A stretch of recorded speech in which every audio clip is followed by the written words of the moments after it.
pour affronter ce col mythique. Un grand vélo, ça ne suffit pas. Et surtout, mieux vaut une meilleure météo que ce matin.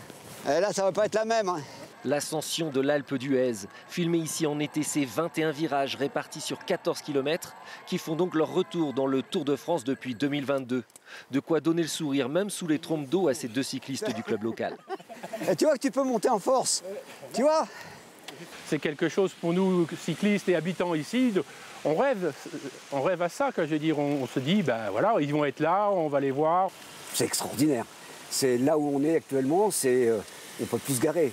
Il y a des camping-cars de partout, il y a des drapeaux de partout. Une ambiance folle, des dizaines de milliers de spectateurs et des événements mémorables, comme ici en 1986, l'échappée de Bernard Hinault et Greg LeMond, frères ennemis qui terminent main dans la main.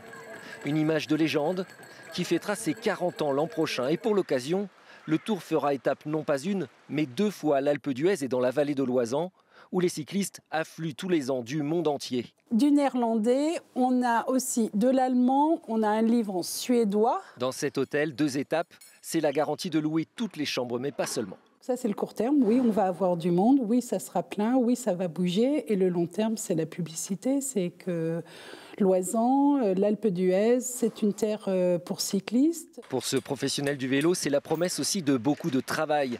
Les passionnés venant souvent pour se frotter au parcours. Il y a déjà beaucoup de gens qui viennent avec leur vélo, leur famille. Et il y en a beaucoup aussi qui viennent louer des vélos, réparer les vélos parce qu'ils ne sont pas prêts pour ce qui leur attend ici. Ça monte beaucoup quand même. Difficile et potentiellement décisive. Les 2 étapes à l'Alpe d'Huez interviendront juste avant l'arrivée sur les Champs-Élysées.